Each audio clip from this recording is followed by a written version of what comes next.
What if life's biggest detours are the very thing that leads us to the trailhead? In our first episode of The Mindful Trainer, I sit down with certified personal trainer and outdoor fitness guide Ryan Gentry for a conversation about resilience, recovery, and the adventures that shape us. From supporting friends through the 2025 California wildfires to navigating injury and career pivots, Ryan's story is a powerful reminder that our biggest growth zone often happens outside the gym and outside our comfort zone. If you've ever wondered how to stay grounded when everything's burning down, literally or metaphorically, or how to listen to your inner compass when you're at a crossroads, you'll find something inspiring in this episode. Welcome to The Mindful Trainer, the podcast that takes you inside the minds of athletes, coaches, trainers, and guides who have overcome challenges to reach their goals. I'm your host, Melanie Webb, and I'm joined today by Ryan Gentry, co-founder of Gentry Jackson out of Los Angeles, California. Ryan's resume reads like a story out of one of the great adventure novels. From working with Harvard Business School to leading single pitch routes as an American Mountain Guides Association climber to being a highly sought after certified personal trainer, Ryan is a peripatetic genius, trust me, and a devoted husband and father. Ryan, welcome to the show. Thank you very much, Melanie, and I will do my best to disprove the genius thing, but thank you. Thank you for that. You're welcome. It's so good to meet with you. Likewise. I want to jump right in because you are in the eye of the storm in a lot of ways, but I want to talk specifically about what happened a couple of months ago in California. You sent me a screenshot that showed me your location, and you and your family were literally surrounded by the California wildfires. So I just want to check in and see how everyone's doing. Thank you. Yeah, it was crazy. We're in the valley, so basically the fires, if you looked at the app, we were a little dot surrounded by a ton of fires everywhere. And we had some very, very close friends lose their homes. And it's such a disaster is such an interesting paradigm, right? Because when it first happens, everyone is focused on you globally, nationally. Everyone is willing to help. And we were the first family to get to my friend Bruce's house with clothes and some food and all that. And the first night that they had checked into an Airbnb after their house burned down, we were drinking wine and laughing because it was so surreal and unimaginable and horrible. Bruce had grown up in the Palisades. His mom grew up in the Palisades. His mom lost her house too, and she's, older. So there is no rebuilding for the mother. There's a whole group of 80-year-olds in the Palisades that have been there, and these are not wealthy people. They moved there in the 70s, and you're not going to rebuild at that point. Basically, this friend group of 80-year-olds, their life in the Palisades and as friends with each other stopped. Some of them, one moved to Arizona with his grandchildren. Another person moved up north. Bruce's mom, we're not quite sure, but there's no wait 10 years and rebuild. And it's just an odd thing. And then very quickly, the attention goes to another disaster. And as we've seen with the hurricanes and floods and fires everywhere else, quickly LA becomes something that's forgotten for that reason, as did Louisiana, has Florida, and all these places. And you're left to deal with what's going on. And you have to work and you've got to make money and you've got to pay your bills. And everyone always thinks, well, there's some deity that hops down. And when there's a disaster, you can just relax. And it's exactly the opposite. And so it's, I guess, unimaginable is the word, and finding some humor in it from time to time, that's what we're all trying to do. Yeah. One of the tools of a survivor, right? Humor eventually comes into Yeah. play. Yeah. Ideally sooner than later, and then as often as possible. Because, if you really, if you, whatever you dwell on, dwelling on anything, even the positive, a lot of times, like you got to move on. You got to take a step. You got to keep living. You got to surround yourself with people that you love and that can make you laugh and can get things done. So, and same in our adventure and fitness world, right? Right. I'm so sorry for all of their losses. I know all of us who are removed from that really have no idea what you all are going through. And you're right, the news moves on, and we need to remember to continue to reach out even months and years later. Yeah. Yeah, thank You're you for welcome. sharing. Like you said, we are in the fitness and adventure space, and that's what I want to talk to you about today. I have to say, to set us up here, you, Ryan, are one of the few certified personal trainers who I consider a peer when it comes to leading outdoor fitness retreats at a high level. Likewise.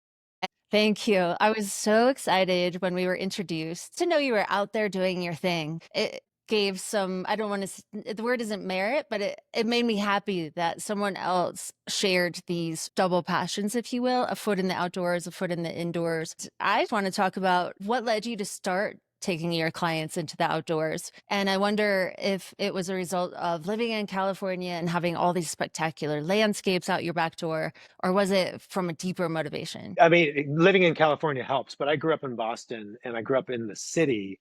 And I was a Dungeons and Dragons spelling bee nerd when I was young. And I just remember reading fantasy books, looking out my window, especially in the winter, and imagining myself any place but where I was. Not that where I was horrible, although, it was a rough city where I grew up. I just imagined mountains and I imagined canyons and wizards and Indiana Jones and all these places that I wanted to see. And I read about them. And I always knew that someday I would get out of my little town and see and experience as many of these places as possible. I grew up as an only child. So I guess surrounding myself with other adventurers, or, my parents were also divorced when I was young. So surrounding myself with adventurers, but also surrounding myself with mentors. I think I always craved mentorship from men or women, but people that were doing things that I thought maybe even at the time impossible, which a long time ago, I thought rock climbing was something that would be impossible. I was terrified, paralytic fear of heights. So I think that I've always had this dream of seeing the world, getting out there, and then and bringing people, bringing other people along with me. I don't know. That's what you do in adventure books, right? I mean, there's always this little nerd that starts off in a village, and the wizard comes and says, "You're the chosen one, and we're going to surround you with a group, and we're going to go off and adventure around the world." And that's what I read in the Tolkien books, and that's seminal, right? It stayed with me, defined for whatever reason my little brain at that time, and it has only hardened it and fueled it and confirmed it, I think, as the years have gone on. I love it. I used to read the Tolkien books as well, and grew up the opposite of you. Actually, I grew up in a very natural setting, and then ended up on the East Coast, and that's when I entered taking people outdoors because I missed it Well, so that's much. interesting. Wait, did So, you start doing that yeah, on it's the East almost Coast the first, taking people out? I did. Interesting. I did. I ended up in Washington, D.C. at the tail end of an environmental consultant, wildlife biologist career, and said, "Oh no, I'm a bureaucrat. This isn't what I had planned. Let me go back to fitness." So I started training again. I stayed in Washington, D.C. And then my clients started saying, "Wait, you're from Utah? I want you to take me on these bucket list trips I've had that I want to go there," right? Especially when they found out I had worked in southern Utah, which is beauty everywhere Forget you it. look. Yeah. But it's so neat that we had the opposite trajectory. But I'm curious, was it that dream of being outdoors that led you to California? Well, I mean, initially, I graduated from Bentley University, a business school in Waltham, Massachusetts, just outside of Boston. And I had a penchant for acting. I thought, maybe I'll go out there and be a movie star. And so I graduated. I took that job at Harvard Business School as a consultant. And then I upgraded that and I got a job working for a company called Micropal, like Little Friend. Micropal was a company that provided data for mutual funds. And so again, I was down that nerd computer, and it was a great job. It was a great company. But on my vision board, I had California, movie star. But I was also thinking Grand Canyon, right? Access to all those places. And eventually I moved out here and I acted for about 10 years and I got roles and all that. And at one point, I was in a callback for the lead in a TV series. And I remember thinking to myself and then calling Elizabeth, my wife, saying, "I think I'm done." And I realized that in the back of my trunk, kind of figuratively speaking, I didn't have Shakespeare and plays. I had carabiners and ropes and maps. And I said, well, if that's my passion, even though I love acting. I go, why don't I lean into that? And I did. And the fitness and the adventure stuff, just became my life. I mean, to go way back to battle the fact that I was this spelling bee nerd, I saw Rocky very early on, and I said to myself, this guy's not getting made fun of. Wonder what he's doing. Oh, he's got muscles. So at 12 years old, I had my mom take me to the sporting goods store downtown. It's in my son's room. And I bought a 25 and a 40-pound dumbbell, just two of them. My son has them now. They came with me across the country when I moved, and that started my fitness journey. And of course, if you're a nerd and you start lifting weights, what do? You read everything about fitness. So I learned everything I could before there was really even a lot of information. Magazines, I joined a gym before I was really legally allowed to be in there. And all the bodybuilders loved it. And they started mentoring me. And I started to learn a ton about fitness. And I joked one day when I was working for Micropel with my headhunter. Headhunter back in the day was the guy who would help you get your corporate jobs. And I was always trying to upgrade. And one day I said to him, look, I go, Dave, if I could get paid to work out, that's what I would do. So if you can find me that job, that's what I want. Cut to many years later in Los Angeles. That's a whole other track of story that we can talk about another time. But yeah, it all led to where I'm at. Did that answer your question? It does, and I didn't know this about you, and I'm loving this chapter in your story of life because it makes it even more interesting, and it also helps me understand your camera presence, and you're articulate because you are well-read, and this is one reason that I love watching you on social media and why I wanted to talk to you today about this topic in particular. I find it fun, and I wanted to know how you Yeah. got there. I mean, that's kind of the story. I was the chunky corduroy wearing kid that was ashamed of his big butt, and starting to lift weights and read about that started the journey. And I was it's still in my head. This is 40 years later. I still identify with him in a lot of ways more than I do with the fit guy and do you know what I mean? There's always, Really? yeah, I mean, I, It's still of in you. course, I mean, I always feel like I have to prove myself to myself and learn more, and then imposter syndrome, like what am I doing? I was trained to be in computers and I was trained to be in the financial markets, but I always knew that working a corporate job was not what I wanted to do. I didn't want to be behind a desk. I wanted to be Indiana Jones. I mean, it's always this push and pull. And I think if, as long as I've listened to my soul, that little kid, I'm like, what would Ryan back staring out that window in Lawrence, Massachusetts during a snow blizzard, what would he want me to do? And I've turned down some big corporate opportunities. I had an opportunity to work for NetJets, private jet company, making a lot of money. And I was this close to taking the job. And little Ryan came up and said, yeah, but you're going to be stuck now. You won't be able to travel as you want. You won't be able to plan all these trips. Now, that may or may not have been true. I could have worked that job for a few years and retired and maybe be doing more of it. But at the time, the decision that little Ryan convinced me of was stay the path. And I did. Isn't that so interesting? Also, I like that you listened to your inner child and honored little Ryan. And I can relate so much to your experience of having different talents that I might be able to apply outside of the gym Yeah, space. And the conversation that I have with myself, am I doing the right thing? Am I making enough money for later in life? But it's this American indoctrination that says like you're supposed to do one thing in life and you've got to make all the money you know, and if you've chosen a profession that didn't make you a multimillionaire, you must have done something that's wrong. it. That's it. Because I wanted to retire at 30.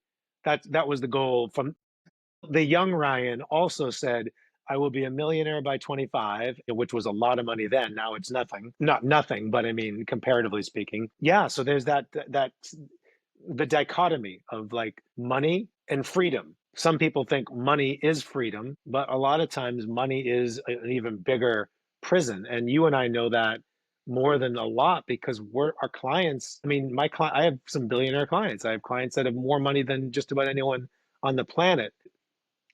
I would say for the most part, well, physically they're nowhere near the shape that we're in. and the mental acuity that we have, the connection to our bodies, um, they need more of that. So as we're now in our 50s, and I see some of them in their 50s and 60s, I wouldn't trade their life for mine in a second. Now, again, you and I could get hit by a car tomorrow, and then, oh, well, we should have done cocaine and prostitutes and then, ran off into, right? Totally. But yeah, it's very interesting, right? I mean, we'll see how it shakes out. I don't know. Yeah, it is interesting. We'll check back a few decades from now and see where we Yeah, land. fingers crossed. Fingers crossed. Well, I want to stay on this adventure track for today's episode and dive into another learning experience that you had this year. So, several months ago, you had an exciting trip planned to go to the Dolomites in Italy, and you'd been prepping your group, and then it did not go It as did not. planned. Can you tell us the story of organizing the Dolomites adventure, getting injured, and then how you reframed that disappointment? All right. So the one thing I know about you, and I know it even clearer when I almost joined you on the Grand Canyon trip last year. You are an organizer, logistical person. You love that stuff. Like this, when the spaceship is about to crash, that's my favorite. Like, if you have to have all the protocols put together to prevent it. And when I saw your spreadsheet, I was like, oh my God, she's singing my song. So when I put together the Dolomites trip, I think I might have even sent you one of the invites You did. and it was in ye old Tolkien kind of language, prepare to seize the summit, for the mountain gods call you forward, right? And I put a lot of time together in curating the group that was going to come with it. I wanted it to be multi-generational, kids and adults and all this, logistic planning, risk planning, equipment, blah, blah, blah, blah, blah. And we were supposed to leave for that trip in 14 days from now, right? Now, I can't believe it was 2 it was weeks two out. weeks out from now. So on February 26th, though, which is now 3+ months ago, I went to the rock climbing gym with my son, had a pretty crappy day at the rock climbing gym. Routes that are normally easy just were feeling weird. And my son, who's 17, wisely said, why don't we just go home? And I was like, yeah, let's go home. So on the way out, he bumped into one of his buddies from high school and they're chatting. And I turn and I look and I see the cave. And if you know what the cave is at the bouldering gym, it's basically a cave, but it has this long overhanging route where you're essentially climbing upside down. I hadn't done any overhanging routes that day. And this was 4 or 5 grades higher. I think it was a V8, which at the end of a day, when you're climbing bad, for me is just, I'm 200 pounds almost. And I just got the color of the route was pretty. It was this nice blue handholds. And I went over and I did a few moves. And I was like, oh, that feels good. Then I tried it again and I got to this position where I was upside down, underhand, and I had to swing my legs. And the moment I swung my legs, instead of my arms staying locked out, I pulled and I heard, and my biceps tendon tore completely. And I heard it, I didn't feel it. And I trudged over to my son and I said, we got to go to the hospital. And he's like, are you serious? And I was like, I am. And then we both look at my arm and it's getting black and blue. And now, from what it wasn't hurting at all, now it's swollen. Anyway, I tore my distal biceps. So that means the biceps closer to the elbow, not the shoulder. And that was it. I mean, I had a group of 8 of us going on a basically 8, 9 day trip to the Dolomites, and I was the de facto leader. And I was so guilty. I felt like I just ruined because we had been training for a year. We've been doing physical training, vertical exposure training, getting people used to the edges of the cliffs. And I asked them all what they wanted to do. And they said, look, we're totally cool. Let's do it next year. I said, but I feel like an asshole. And they said, we're cool. We don't want to go without you. The whole point is that we're going together. And a couple of them actually secretly felt like they weren't physically ready for it yet, which was kind of nice. So we canceled. And right at that moment, I basically had surgery a week later. So February 26th, injury.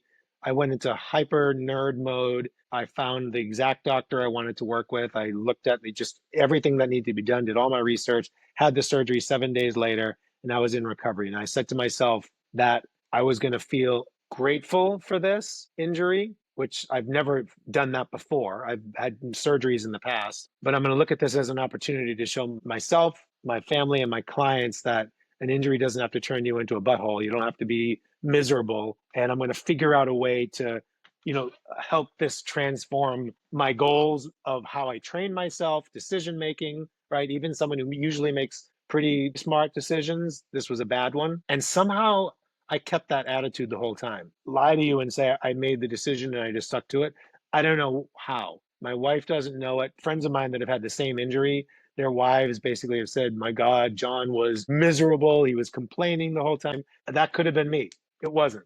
And it still isn't. We're leaving in 2 weeks for Sardinia and Corsica and Rome instead. So don't feel bad for us. A couple of the people that were going on the trip are joining us. And in a lot of ways, my conditioning is just as good or better than it would have been, except I don't want to be hanging off rocks, at 2,000 feet, or having to rescue people. But yeah, I mean, that's a long-winded answer.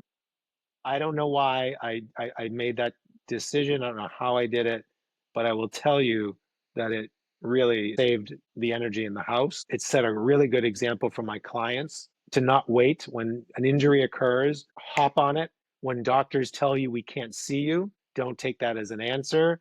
They basically said they couldn't see me for 3 weeks. They ended up getting me in the next day. I wasn't rude, but I basically said, look, this is my career. This is my profession. I'm leading a trip. I thought maybe I still would be at the time. I need to see this guy immediately. And they got me in. So I don't know. What do you think? It's Yeah. remarkable, really. All of it is remarkable. The conscious choice that you made to not be a jerk to everyone in your life because you're going through this thing and your plans are thwarted. People have written books about that. That ultimately, when it comes down to it and we're stripped of everything, the last thing we're left with is the power of choice. How is your shoulder functioning now? So you're what, 4 months out from that injury? Just over 3 months. My biceps is I mean, you can't really see it, but the only scar is you can barely see it. It's just this like dime diameter scar. Where back in the day, not too long ago, it was your entire backside of your arm. I did a lot of stuff differently, and that's another podcast. Nothing crazy, but I kept my mobility up I basically didn't wear a sling 24 hours a day like I was supposed to. I was supposed to wear a sling 24 hours a day for weeks. And I quickly found that it was causing a lot of restriction at my shoulder. My radial nerve, which runs all across and spirals around your arm, was really sensitive. The only pain I ever felt from the entire surgery was radial nerve compression, but the biceps never hurt. And yeah, lifting weights again, not crazy heavy on this side yet. I've done cardio hiking to a very high degree the whole time, and tons and tons and tons of mobility at the shoulder, the scapula, everywhere, just to make sure that my blood flow, my connection, and my attitude were not stop moving, give into inflammation, give into all that kind of stuff. I can't recommend it for everyone because if you don't have the education that you and I have, I've been doing this for 30 years, you don't quite know if moving this way or moving this way or however you move is smart at that moment. I luckily knew what I could do, and that helped. Right. You study healthy range of motion in the bicep and then you move around it and allow it to heal. Yeah. The only thing you can't do when it's torn is you can't, I couldn't extend it past about there, right? But I could fully engage it, not squeeze the muscle, but I could move it into full flexion. I had to stop right around there. And, knowing that, that means that this whole bone, right, my upper arm bone, my elbow can raise as high as it wants to. It can go as low as it wants to. It can raise as high to the front, to the side, to the back. All of that is legit.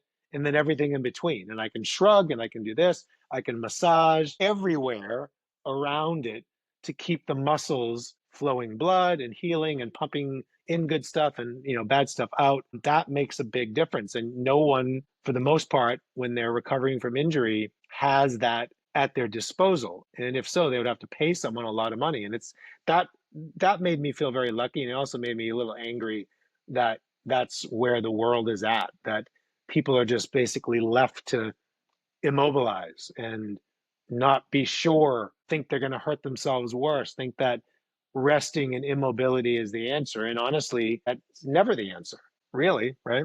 It's one of the worst things you can Yeah. do, to just sit still and stop that blood flow, like you said, and not only for the muscles, but for your brain. Your brain health needs movement and fluid Yeah. circulating. Are we going too much into Yeah, are and we you're too much right. into the weeds? Do we need to go back to adventure? I really did want to end up exploring the injury side of things because, like you said, you were the trip leader. You're the one that put this together. You're the one that was planning the training weekends. And I imagine that to have to cancel was really a difficult decision. I'm putting myself in your shoes and imagining what that would feel like. And I'm glad you're still going and that some friends are going Yeah. with you. I know it's a It's different a trip. different trip. I mean, we're going to do the other. Listen, I'm excited. I've not been to Sardinia or Corsica. Both of those islands are mountainous. So a couple of us are going to go hike up into the mountains. There's actually a Via Ferrata on Corsica, which I don't think we'll do because it just there's too much other stuff to enjoy, wine and beach and all that. But it's going to be an amazing trip, and we'll do the Dolomites next year. And the people that weren't ready yet will be ready. It's going to open up a whole other horizon of how I plan for it. Maybe the people change, maybe the concept becomes more refined. Um, you know, that's, I think, the way to look at it. I do too. This episode of The Mindful Trainer is brought to you by Hammer Nutrition, fueling athletes with clean, effective sports nutrition since 1987. Whether you're training for your next big adventure, recovering from an injury, or just trying to feel your best day to day, Hammer has your back with science-backed products that support sustained energy, mental focus, and optimal recovery without the sugar crashes or artificial junk. Personally, I rely on Hammer's endurance fuels and recovery tools to power through long hikes, bike rides, and everything in between, especially on adventures like my recent trek below the rim in the Grand Canyon. Visit hammernutrition.com/Melanie in all caps. That's capital MELANIE 9160. hammernutrition.com/Melanie 9160 to take 15% off your first order. So one more question for you on the adventure side of things. As you're putting this together, how do you choose your team? How do you help them and lead them into not only the physical preparation side of a trip, but the mental preparation for the trip? For traveling, for adventuring, whether it's kind of just a fun travel beach trip or if it's a more in-depth adventure trip, the first thing I just listen to is my gut. I think to myself, who out of all the people in the world that I know that could be available would I want to share this trip with, whatever the trip is? So I make a list, and if it's a family travel trip, I'll show it to my wife Elizabeth, and I'll be like, "What do you think of these people?" Right? And over the years, we basically do have a roving group of kind of like travel friends that we go with. So this trip that we're taking to Sardinia, it's my friend that I went to high school with and his family, one of my close friends and her family, and then one of the friends that was going to come to the Dolomites, he and his wife are coming. And that's kind of our group. And so whenever it's a family travel, they always get the invites, and we tend to always go on these large group trips together, whether we go to the same places or if we interweave while we're in wherever it is. For the adventure stuff, same thing, but I think to myself, who needs this? Who on this list is someone that has either always been scared of what we're about to do or has never had the time, or it's always been a dream of theirs. So who needs this? Who is going to be fun to be around? Because just because someone needs it, if they're a pain in the neck, right? Pain in the neck is someone that doesn't prepare for the trip, doesn't take it seriously in terms of the integrity of being on time when you have adventures, showing up when you have an adventure planned, and also that goes into the same vein of considering the others on the trip. So it's a team. And so I think of what team is going to come together quickly, be excited right from the get-go to be together, is going to take everyone else on this trip into account and help to elevate each other with the different skills. Ben might be really great with the rock climbing and the endurance. Todd might be better off with the psychological standpoint because that's his career. Eli brings, all of it because he's 17, my son, right? He's got the strength and the endurance, the silliness. Like when I get too serious, he's like, shut up. So it's like that group, like what's this curated? You know what that's like. right? When you're kind of putting together, you pick. Now, if it's commercial, that's a whole different story, right? If you're getting paid for it, that changes everything. But I tend to be very cool with telling people no. So if it's a group trip and I feel like someone really wants to go, but they're not a right fit, and I think they could be a trip destroyer, I'll tell them no. Maybe when I was younger, I wouldn't have done that. But now, since I turned 40 and now I'm in my 50s, the group has to be as perfect as it can be. I think that everything you said there is really valuable to the listeners who want to plan their own trip or, are exploring the idea. Are they ready to lead a trip out there and what's necessary? What do you need to think about as you're thinking about others that come on the trip as well? And, I recognize that my strength, it really is in the preparation side of things, because I feel like that's where I can mitigate a lot of my risk. And if I set the stage, and this does come from being a commercial guide, right? You set the stage for everything to go well, and then you're left with what happens, what Mother Nature throws at you. I can only manage so much, but that which I can manage and think about ahead of time, I'm going to. And I thoroughly enjoy every moment of that. Yeah, it's great. Like I can just wrap my head around that. Yeah. And then it's fun. It's fun. Listen, the nerd, I visualize, and it's not like this is something I love to do. So it's not like, oh my God, I have to do this. I literally visualize the days, especially if it's a single day adventure. I'll visualize the moment that the day starts with the people arriving at either my house or the location, and I'll play every scenario that could happen. What awful thing could happen? What great thing? Is there just a Gentry Jackson moment? So those are basically, what cool thing can we throw in there? Is there like an amazing food thing happening there? Or is there a crazy 400-foot rappel that I'm not going to tell anyone about, but it's going to be a surprise? Like what moment?